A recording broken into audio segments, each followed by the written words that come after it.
이렇게 고민을 해가지고 고민을 했어요. 네네. 그래서 1,500만 원 정도 받고 싶습니다라고 했는데 네. 상대방의 답변이 네. 저희가 생각했던 것보다는 좀 많이 높은 것 높은데요? 같아요. 네. 이렇게 할 수 있잖아요. 할 수 있죠. 많은 경우에 하잖아요. 네. 많은 경우에 하잖아요. 네. 어떻게 해야 돼요?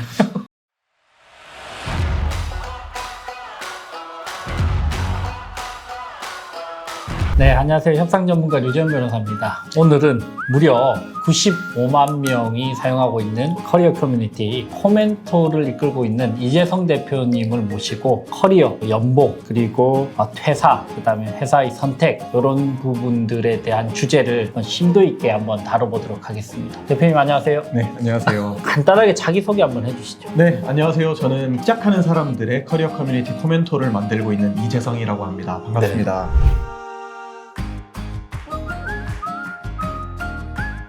코멘토는 어떤 데인가요?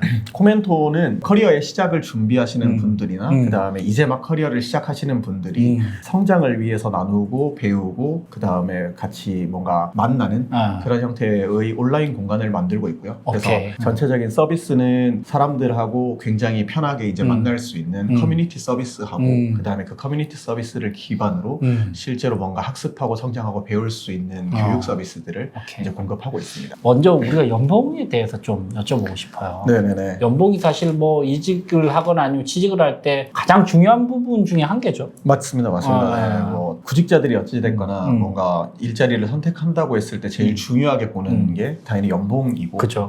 그 부분에 대해서는 뭐 당연히 관심도가 제일 높은 것 같습니다. 그렇죠. 예를 들면 30대 대기업이다 그러면 보통 신입사원의 연봉이 정해지는 경우들도 있겠지만 네네네. 생각보다 요즘 신입으로 채용되는데도 희망 연봉을 물어보지 않나요? 많이 물어보는 추세인 것 같아요. 그래서 저희가 이제 코멘토 커뮤니티에서 제가 이제 연봉과 관련해서 데이터를 좀 보니까 연봉과 관련해서 구직자들이 제일 많이 물어보는 질문이 회사에서 연봉 협상을 하자고 한다 또는 뭐 희망 연봉을 물어보는데 어떤 방식으로 대응해야 되는지 이런 것들에 대한 고민이 상당히 많더라고요. 그렇죠. 이게 신입도 적용되고 그다음 경력도 적용된다는 건 거죠. 맞습니다. 그래서 예전에는 연봉 테이블이라는 게 딱 규정돼 있는 형태로 그렇죠. 이제 운영을 했다면 기업들도 요즘은 사람들마다 다 능력에 맞게 보상 구조를 오케이. 짜서 운영하는 게 조금 더 일반적이기 플렉서블하게. 때문에 네, 맞습니다. 오케이. 네. 그러면 가장 먼저 드는 생각은 회사에서 희망 연봉을 물어보면 어떻게 해야 될까? 이런 부분들 네. 어떻게 해야 되나요?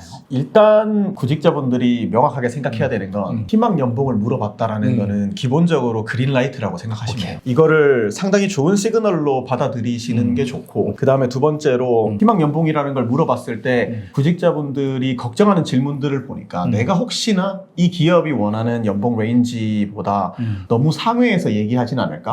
또는 이 기업은 원래부터 더 많은 돈을 줄 생각인데 우리가 너무 적은 돈을 제시하지 않을까? 이런 것들이 고민일 것 같아요. 그랬을 때 기본적으로 접근해야 되는 거는 저는 되게 오히려 연봉 협상과 관련해서는 구직자 그 연봉이 얼마를 원하는지를 질문받은 쪽이 갑의 입장에 있다고 생각하거든요. 왜냐하면 협상이라는 게 결국에는 정보를 더 많이 가진 쪽이 우위에 있는데 요즘은 사실 기업들의 연봉 정보가 상당히 투명하게 공개되어 있는 시대입니다. 그래서 뭐 이미 잡플래닛이라던가 원티드라던가 그다음에 블라인드 같은 서비스들 또는 뭐 크레딧잡 같은 서비스들을 통해서 이 기업이 어느 정도의 연봉 레인지를 가지고 있는지 우리가 정보들을 투명하게 알 수 있는 시대이기 때문에 저쪽에서 이제 제시할 수 있는 금액이라는 게 어느 정도겠구나 라는 거를 일단은 파악할 수 있고 그리고 그 안에서 본인이 사실 희망하는 급여가 있다면 당연히 편하게 제시를 해도 됩니다. 두 번째로 제안을 받는 기업 입장에서는 당연히 우리가 기대했던 것보다 훨씬 더 높은 수준의 연봉이라는 걸 얘기할 때도 있고 아니면 적정 수준이라고 판단될 때도 있을 텐데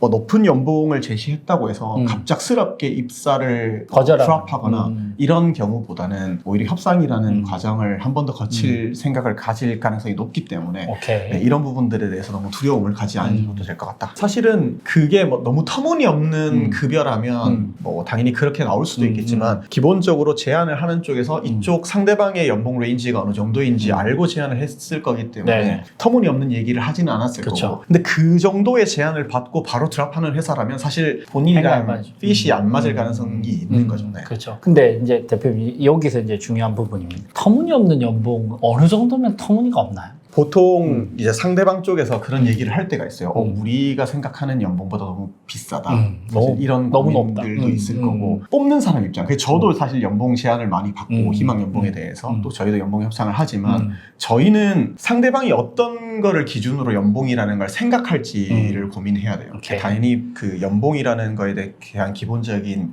고려는 일단 내부에 있는 직원들이 어느 정도 연봉 스펙트럼을 가지고 있냐 이걸 첫 번째로 당연히 고려할 거고요. 오케이. 이거는 아까 전에 말씀드렸던 정보 사이트에서 충분히 파악할 수 있는 정보이고 그 다음에 두 번째로는 채용을 하려고 하는 직무에서 평균적으로 연차별로 어느 정도 연봉 레인지가 있는지 이런 것들을 고려합니다. 근데 네. 그것보다 뭐 예를 들면은 50% 또는 2배, 1.5배에서 2배 이상 높다면 오케이. 상당히 고민이 되겠죠. 네. 오케이. 파악을 해봤더니 내부적으로 예를 들면 5천만 원을 받고 네. 있어요. 그러면 어느 정도 범위까지 희망 연봉으로 진로 될까요? 여기서. 뭐 이게 신입이라면은 사실 협상의 레인지가 저는 좀 좁다고 생각이 오케이. 들고요. 그러면 예를 들면 플러스 마이너스 뭐 많아봤자 15% 15%. 정도에서 일 것 같고 경력이라면 사실 이직이라는 거는 그 이직자 입장에서도 뭐 새로운 기회를 탐구하는 거기도 하지만 꽤 큰 리스크를 지고 움직이는 거니까 뭐 20에서 25% 정도 보는 게 일반적인 것 같은데 오케이.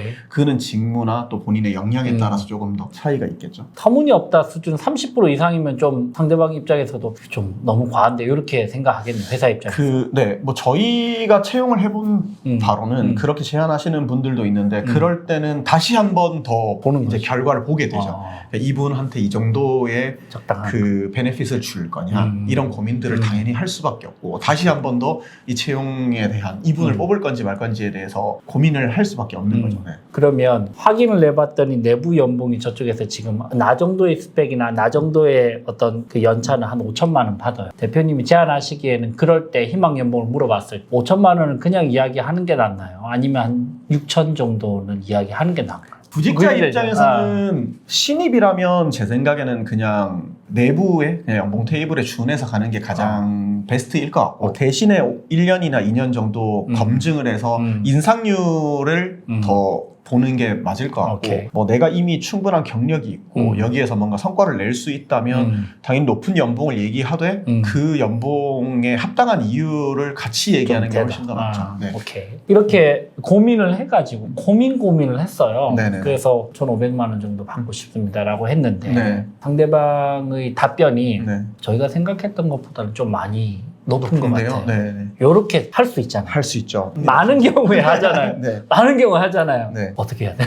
기본적으로 보상이라는 거에 대해서 구직자분들이 좀 명확하게 이해해야 되는데 네. 보상이라는 거는 사실 급여만 있지는 않습니다. 그러니까 보상의 패키지라고 부르거든요. 인사적으로 보았을 때는. 그러니까 당연히 이제 저희도 정말 마음에 드는 이제 지원자인데 그냥 급여 보상만으로는 이분이 원하는 것들을 맞춰주기가 상당히 어려울 때는 이제 급여 보상을 낮추되 당연히 다른 보상 패키지를 묶어서 제안할 수밖에 오케이. 없습니다. 예를 들면 업무적인 기회라던가 또는 뭐 교육도 당연히 포함되는 거고 또는 뭐 어떤 성과를 냈을 때 내년도에 어느 정도 인상이나 또는 성과급을 보장해 준다던가 아니면은 6개월이나 이 정도 기간을 두고 다시 재협상을 하는 기간을 둔다던가 여러 가지 보상 패키지들을 구성할 수 있기 때문에 그런 걸 기준으로 움직인다고 생각하시면 될 것 같아요. 오케이. 네, 그래서 당연히 상대방에서 카운터 오퍼가 오는 게 좋고 그래서 저쪽도 보상 패키지가 있을 거라고 믿고 저희가 이제 움직여야 되는 것 같아요. 그러면 그 말씀하셨던 연봉이 저희 쪽 입장에서 받아들이기에 좀 다소 높다라고 하면 네. 우리가 반응해야 되는 답변은 어떤 게 가장 좋을까요? 입사자 입장에서는 아 그러냐 그러면은 뭐 나도 협상의 여지가 있다. 그 대신에 혹시 급여 말고 다른 형태로 제안해 주실 수 있는 게 있는지 오케이. 이런 것들을 여쭤보는 오케이. 거예요. 그리고 그런 것들을 근데 고민하지 않는 회사라면 저는 본인이 가는 것들도 좀 고민해야 될 것 같아요. 오케이. 당연히 그거는 회사 측에서 준비하고 고민해야 되는 내용들인 것 같아요. 채용을 하는 사람, 그러니까 회사의 대표로서 얘기를 하면 사실 이분이 제안한 급여가 적합하다고 생각되더라도 오케이. 기존 직원들의 스펙트럼에 밖에 있으면 이게 나중에 사실 되게 조직 문화적으로나 정치적으로 또 안 좋은 형태로 형평성이 움직일 수 있거든요. 그렇죠. 그렇기 때문에 이제 뭐 내가 충분히 이 급여를 받아들일 준비가 돼 있더라도 이제 형평성 문제나 사정이나 또 다른 정치적인 문제 때문에도 이제 다른 패키지를 엮으려고 하는 경향이 있기 때문에 오케이. 뭐 비싸다라는 게 꼭 무조건 터무니없다의 메시지는 아니라서 네, 그러면은 이제 혹시 다른 형태로 오케이. 어떤 것들을 준비해 줄 수 있는지 이런 것들을 물어보는 거죠. 알겠습니다. 굉장히 중요한 포인트 말씀해 주셨는데 희망 연봉을 거절을 1차적으로 회사에 한 것이 네. 어떤 역량을 부정하거나 아니면 마음에 안 든다는 시그널은 아닐 수도 얼마든지 있고 절대 절대 아니죠. 아니고 절대 아니고 네. 일단 연봉을 물어봤다는 것 자체가 그린라이트인데 네네네. 여기서 회사 측의 입장과 적절하게 얼마든지 맞춰볼 수 있는데 그 희망 연봉을 거절당했다고 해서 내가 이게 부정적인 시그널로 받아들여서 협상을 그만둔다든지 이런 필요는 전혀 없다는 겁니다. 그렇죠, 그렇죠. 급여를 따라서 저희가 뭐 사람의 역량을 판단한다기보다는 종합적으로 생각하기 때문에 채용하는 사람 쪽에서는